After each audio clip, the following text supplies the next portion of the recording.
I'm going to completely and utterly warn you all.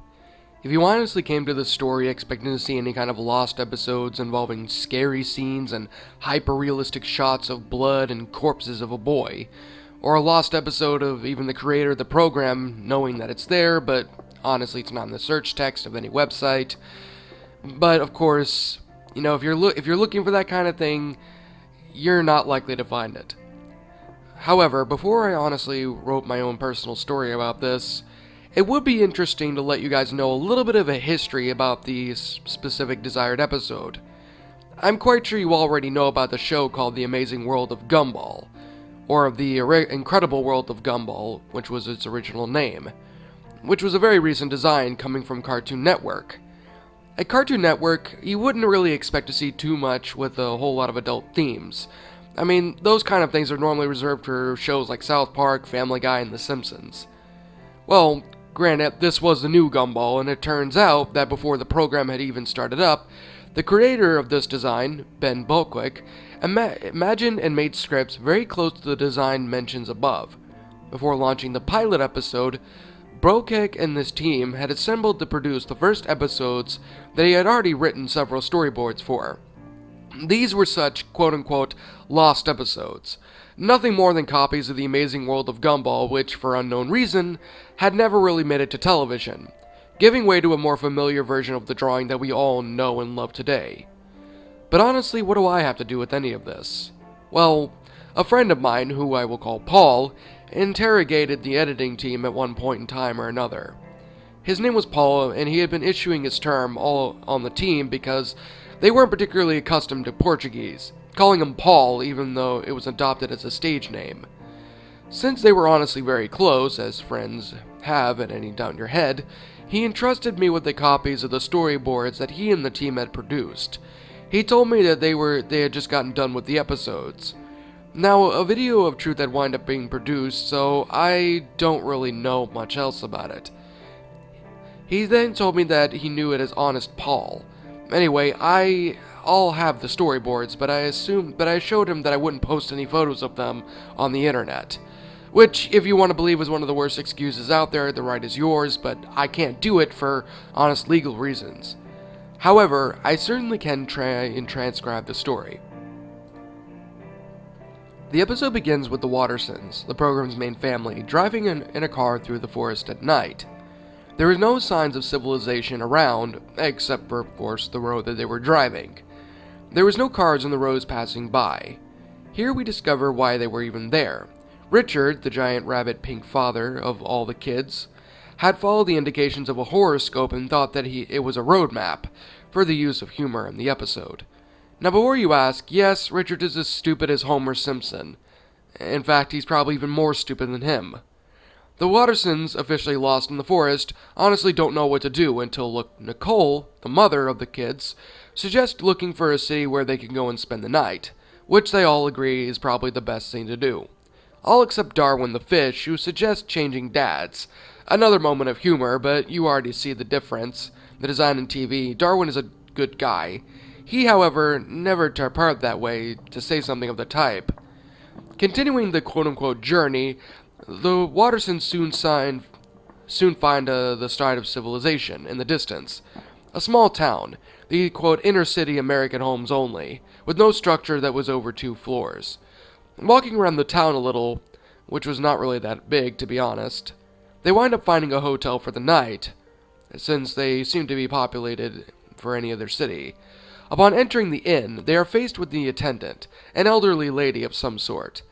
But what really caught my attention was that it was a human character. In all the episodes of The Amazing World of Gumball, the show itself is faced with talking bananas, talking cats, talking fruit, and even a talking peanut with legs, and even toast too, to give you one bit of an idea. But the closest thing to a human being seen in the show was a character with his chin turned upside down, shot in live action. Nicole, after getting a room for the whole family, tells the story that the family had honestly been through, about Richard sitting there and getting them all lost via a horoscope and everything like such, and asked if there was any manner or any way that they could get some extra help anywhere. The old lady said that it would not really be that particularly easy to get help, as it wasn't particularly usual for them to receive visitors there. Gumball, the central character, then asked why exactly she had opened an inn in a place like this if there really wasn't that many people there. Before she could even answer, Richard interrupts, saying he had seen something in the window from the inn, which was right beside the door. The old lady said that it was nobody and shows the room to the family, with a single bed, and their 5 people. And Richard himself had already occupied half the bed due to his size, and the clerk said that this was the only room that they were able to, that was only available. Because it was the only room in the pension, without alternatives, they ultimately decided to stay there. At this point, Anais, the little bunny, sneezes. The attendant approaches her, talking like a monkey, as you would do if you go on talking to a newborn son of his brother, asking if someone was ill. Gumball, the only one left, says that there was a flu, but a disease which name that couldn't really be remembered now. Hell, I don't even really remember what it was. Apparently this disease wasn't anything bad, but when the attendant listened to what was wrong with Anais, the clerk seemed to be pretty freaked out. In fact, she even forced a smile, pretending that it was okay. She even asked if they wanted to have something to eat. After, of course, hours on the road, they were all pretty hungry. But they refused and they go to a restaurant. Except that Anais, she didn't go because she was rather tired and didn't want to go. Upon leaving the room, the attendant steps on a tissue and asked what it was. Darwin says that it was Anais's pajamas, causing some strangeness in the old lady. She said, "Even a condom has tissues more than that." With Anais sleeping with and possibly sneezing in the room, the rest of the family goes down to the lobby. In fact, the quote-unquote restaurant was in the same place as the corner of the front door, and it was a very small one. Say the whole inn was so tiny that even Barbie would suffer from claustrophobia from even going in there. Soon, the old lady comes in with the dish of the day, which she named Surprise Soup. It honestly didn't look good at all, and there was like a reluctance to eat any of the soup, and of course a surprise that she would bring. Richard, however, finally took a spoonful of it, and, after tasting it, approved of it. Soon everyone wound up tasting it, and they all, shockingly enough, enjoyed it. Until suddenly, after a few minutes of eating, they all wind up passing out. Meanwhile, in the room, Anais is still sleeping when she hears a strange noise.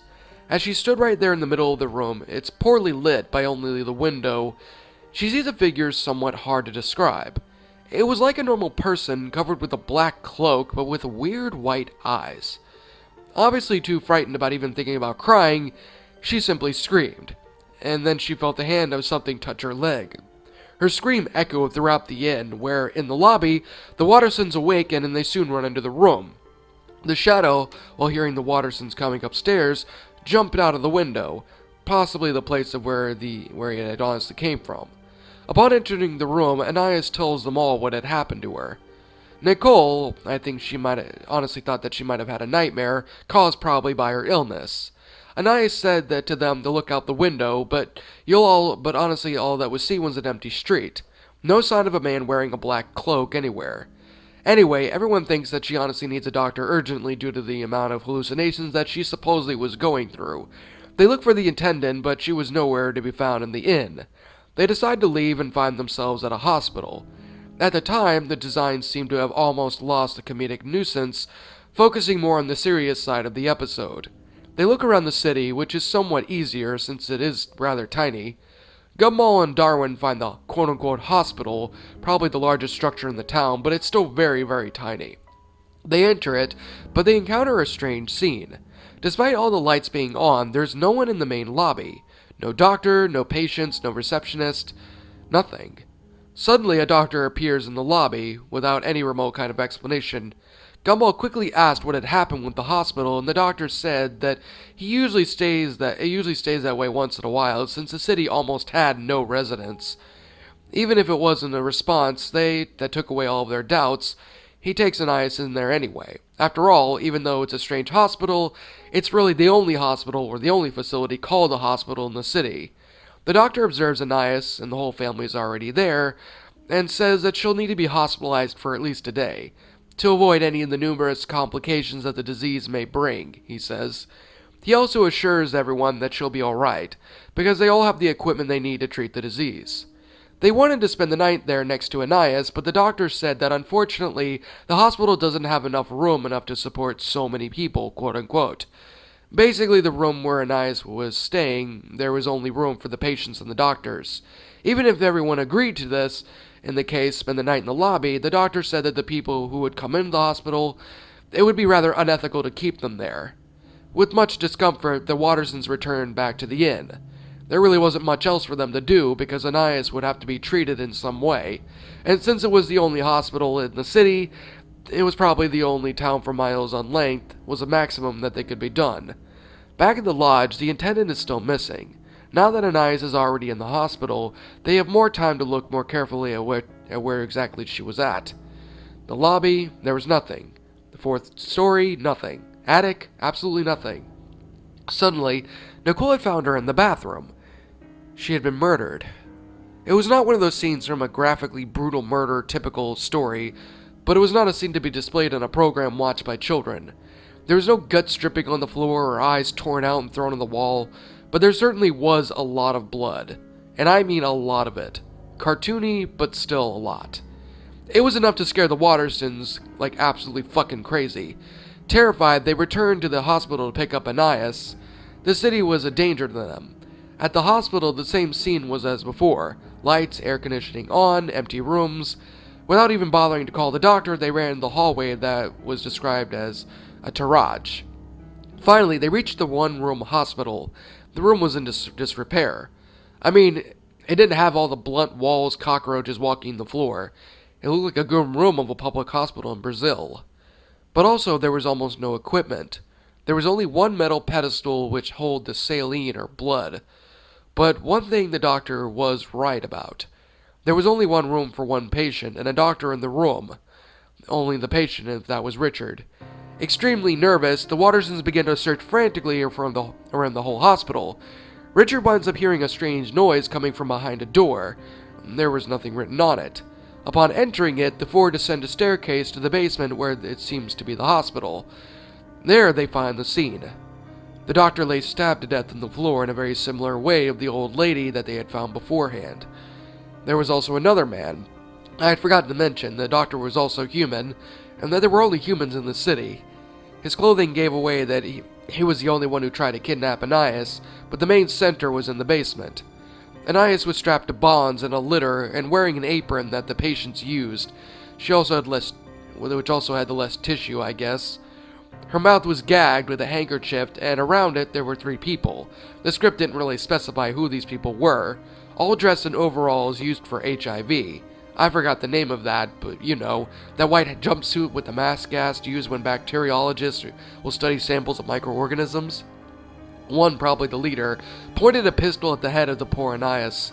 They were ready to kill her, but prevented by a framed scare that caused the entry of the Wattersons. Nicole, horrified by God knows what reason, asked what the hell they were doing. The leader said that they were going to kill Anais because she had the disease, to which no one in the city was immune. In fact, it was basic biology. Over time, people would learn to adapt to the disease, and characters were passed on to the next generation. The civilized world was concerned of a person who had received the recognition feature of this particular disease, and although presenting symptoms, it would act much more of a lineate.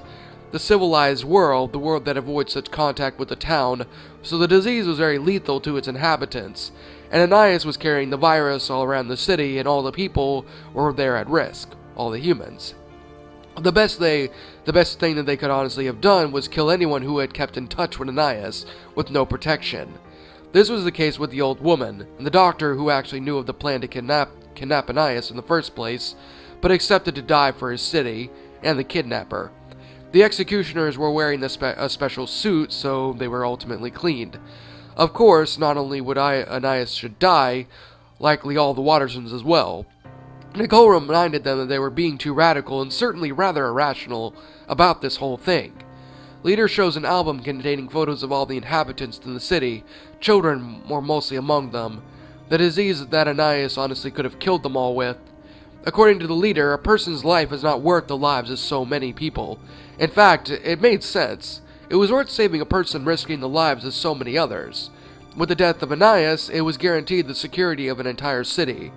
The Wattersons, of course, still wanted to save her, not necessarily a selfish decision. I mean, would you let a 4-year-old girl say people who don't know, therefore die in the process, just to try and save somebody else. But luck was on their side, and against the three would-be Inquisitors. One discovered a hole in his suit. Its safety had been violated. He was now possibly infected. Amidst the confusion, Nicole took advantage of this and pinned one of the doctors to the ground, and Richard falls on top of the other. Gumball and Watterson release Anais, and the other doctor just ran out of the basement. The Wattersons do the same. They go to their car, which still had fuel in it, without taking their things from inside the lodge, and they hit the gas. Eventually, they come to a city, for real this time, happy that the nightmare had ended, and finally to have Anais be back with them. They all embrace rather happily. A happy family together again. However, Anais doesn't particularly cease to feel bad about taking the life of an entire city. However, Gumball reminds her that the people she had contacted were killed, except the doctor, but Darwin guarantees that the doctor probably would have killed himself, knowing that he would have been infected either way. He would have done the same thing as the doctor who attended them in the hospital. Anais once again embraces the family, and the episode finally ends, and the credits roll. But there was a note of a scene that would appear in the end of the credits, and in this scene we see the city. A lot of leaders are seen in the scenes, all carrying patience and pain. The camera moves around the scene, and besides the litters, we see bodies being burned, and people grieving at the death of all their families. The whole city had been contaminated. Anais was guilty, and the Wattersons were selfish? I don't think so. In my honest opinion, the real guilt was shared with the inhabitants of the city, that thought that they could simply isolate themselves from the world. They forgot of the world, but the world didn't forget them. But this was only my opinion. I believe that, like with every script, it's possible to make various interpretations of the episode.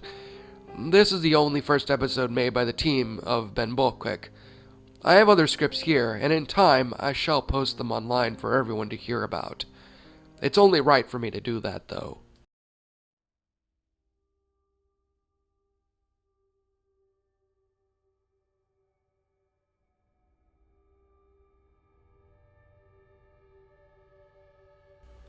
And that, my little shadows, was The Amazing World of Gumball, The Virus.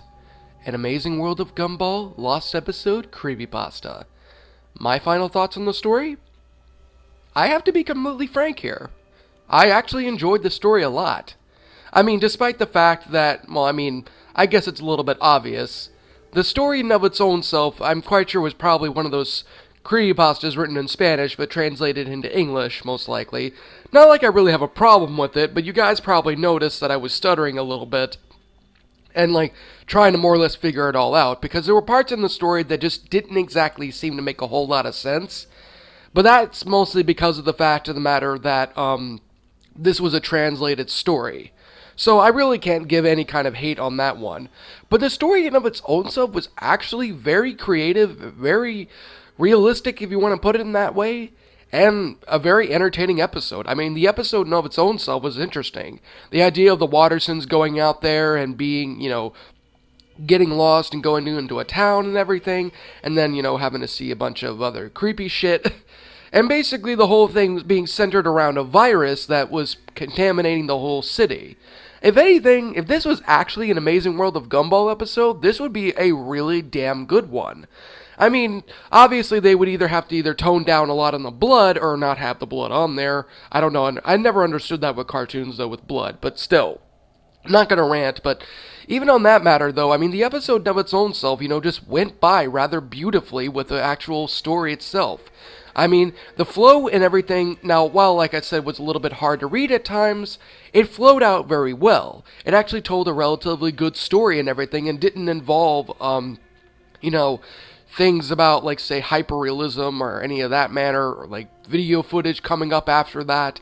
It was basically just a really creepy, a creepy episode that ultimately was made by the staff and crew, but later on was abandoned for, honestly, whatever real reason, to be honest.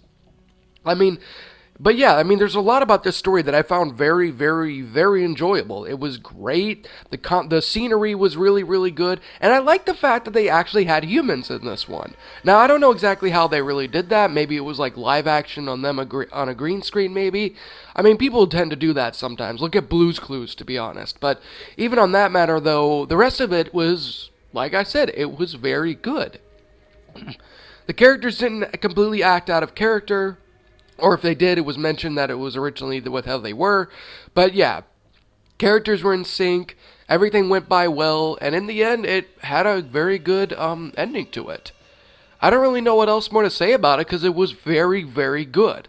Now, do I have any negative sides to the story? Well, I think I've already made a mention of it, but I guess I'll mention it again. The translation and everything. Now, I don't have a problem with that, but the main thing though is if a person's going to sit there and, translate it from, like, say, Spanish to English, if you're going to do that, you need to make sure you edit the story and of its own self. That way it flows out well and it doesn't have a whole lot of problems with the grammar or any of those other things. I mean, you either have to add words because let's be completely frank here. Translating this kind of thing is not 100% perfect. It's always a good idea to look around and everything and find any errors or issues or words that don't make sense, and replace them or add a little bit of something to it to make sure of it that everything flows out well. But that's really the only honest complaint that I have, and I can't really put a whole lot of blame on the original author or anyone like that. I mean, because even with the grammar and everything being a little bit hard to read sometimes, it was still a flawless story. It still did very, very, very well, and I'm honestly very thankful that the person wrote an amazing, great story. Apparently, there are actually others too, which is amazing.